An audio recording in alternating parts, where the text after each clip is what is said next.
Good morning. Welcome back to the Retirement Report. I'm Hank Parrott, your host. All right, one of the things I've been talking about today with regard to Social Security, I wanted to cover some basics with you, but here's something else that I want to share with you, and these are some statistics. One of the reasons I think people sometimes take early, besides maybe just financial need, of course, is the concern that with the condition of Social Security in terms of that supposed trust fund, as we refer to it as.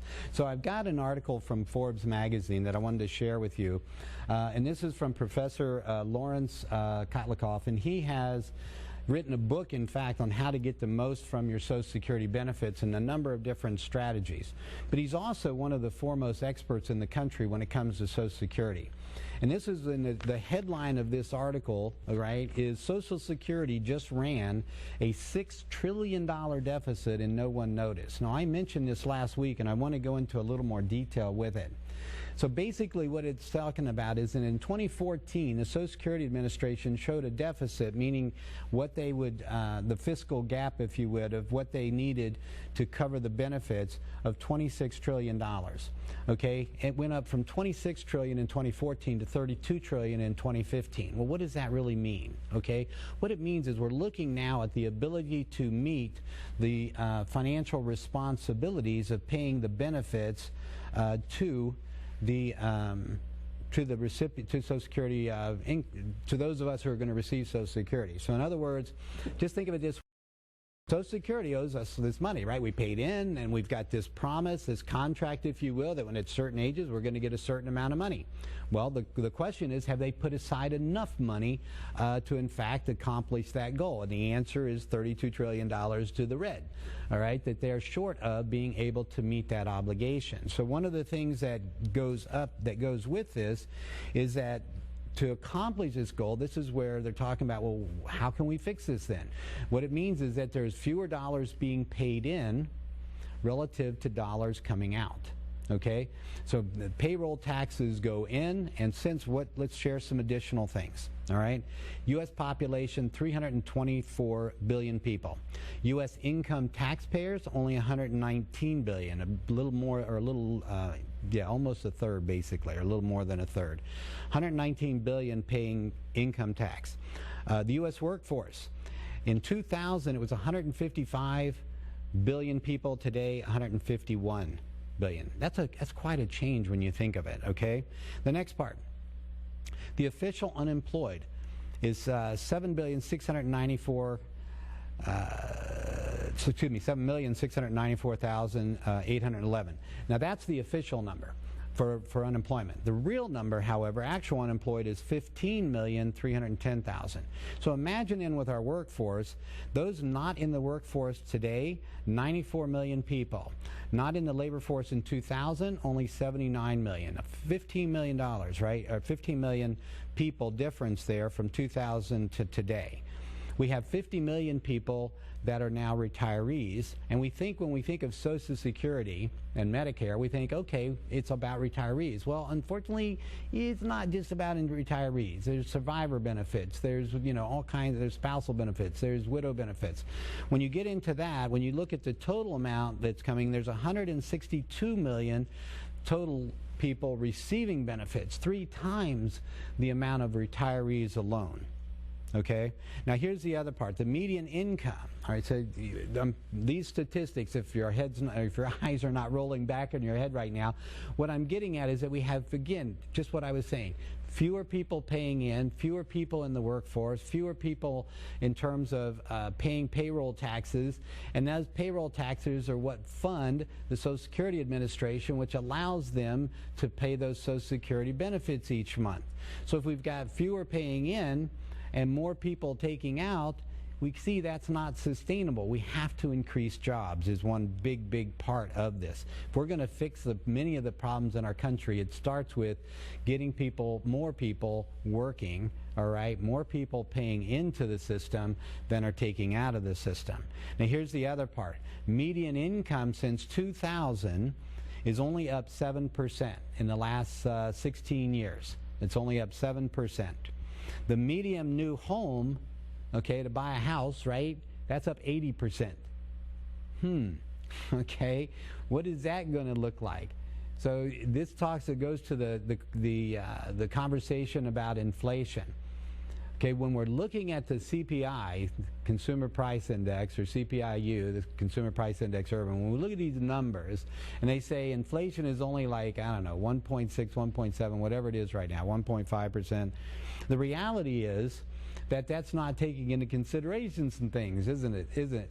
All right, so when it comes to housing, for instance, when it comes to health care, we've talked before of how that's quadrupled, okay, over that same, well, tripled rather, over that same period.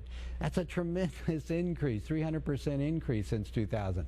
So when we see these kinds of numbers going up, we see in our own households what's really happening, don't we? When we go to the grocery store, when it comes to buying clothes, when it comes to being able to live 10 years ago, what we were able to live on compared to what it takes to buy those same things, our lifestyle hasn't changed. It's just that things have cost so much more. All right, and our wages have not gone up to keep pace with that, and that's putting a lot of people, and it's making it more difficult to save, which goes back to the earlier comments I was making about people that would have with the large percentage, like 2/3 of people even making $50,000 to $100,000 a year would struggle to come up with $1,000 cash, and that's why is right. They're not making as much, and the cost of things is going up, and it's making it more difficult to save. As important as that is, in fact, increasingly important, since we've got now only about 18% of people in the workforce today are going to have pensions. So they're going to need that savings to do it. And the other part, people are going to have to be working longer, most likely. And so this is where find your passion, find that thing you can do, and it's good for you, by the way. Even my doctor has said, he recommends, retire, keep going. It'll keep you younger, it'll keep you active, it'll keep you, happy. For those that are, now if you've got other passions you want to follow, then the key again is going back to making sure that financially you're ready to do so, and that means having a plan. And then this is the other part. I've had people come in sometimes and they're saying, well, I've saved, but I'm still afraid. I'm afraid to retire. I'm afraid I might run out. I don't know if I've got enough. I can help you with that. All right? For the first 10 callers to my office this morning, 615-376-5325, I can show you your financial future. I can show you, based on the things you're doing today, how much money you'll have 10 years from now, 5 years from now, 15 years from now, 20 years from now, the rest of your life. I can show you year by year how that will look, what that will look like, and I'll show you how to apply strategies, how to employ strategies into your plan that can improve that picture, that can safeguard your future. All right? First 10 callers, call the office. Jessica's standing by. She'll get your information. She'll send you a checklist of things to bring to your appointment with me. We'll also send out a free copy of my book, 7 Steps to Financial Freedom and Retirement. It lays out in the first 2 chapters the basics of setting up a good financial plan. And then we get into IRA mastery, how to get the most out of your retirement accounts with minimum taxes. We'll get into safe money investing. We'll get into how the smart money invests in the market when it comes to that part. Long-term care, estate planning, it's all in there, okay?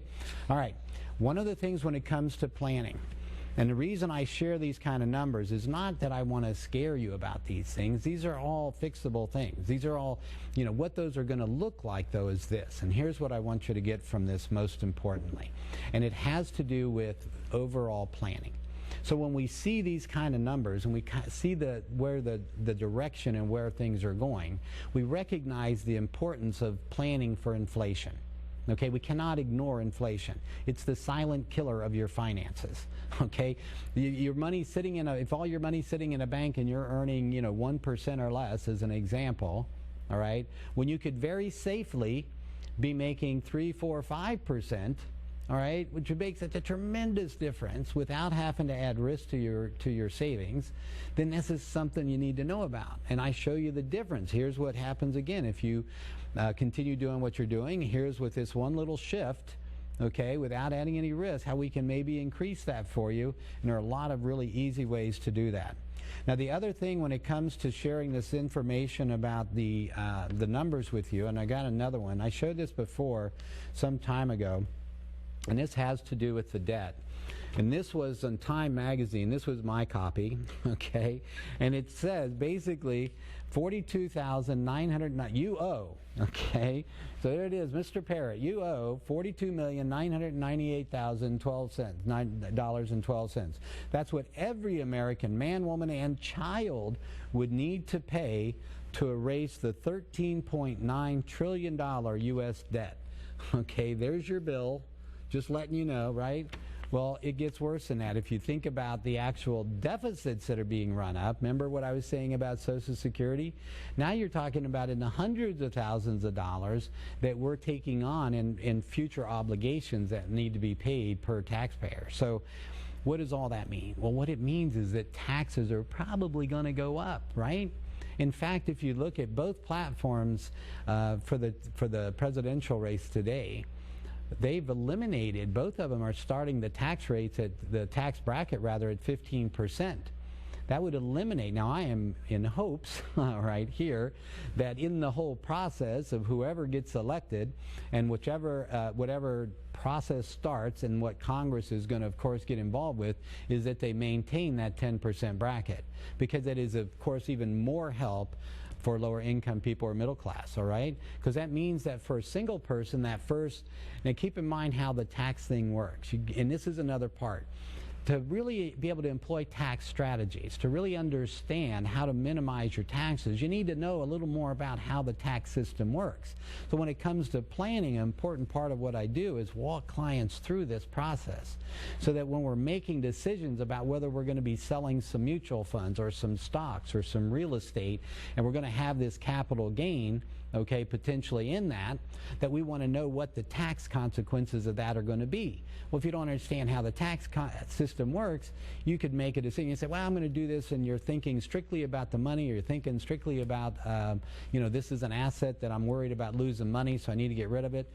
And that may be a smart thing to do, but there may be also an even smarter way to go about it that could reduce your taxes. Okay, so I'm going to talk more about taxes and reduction of taxes and some strategies we employ, okay, with my clients, and this all ties together in this comprehensive plan. All right, join us here. We'll be right back on the Retirement Report.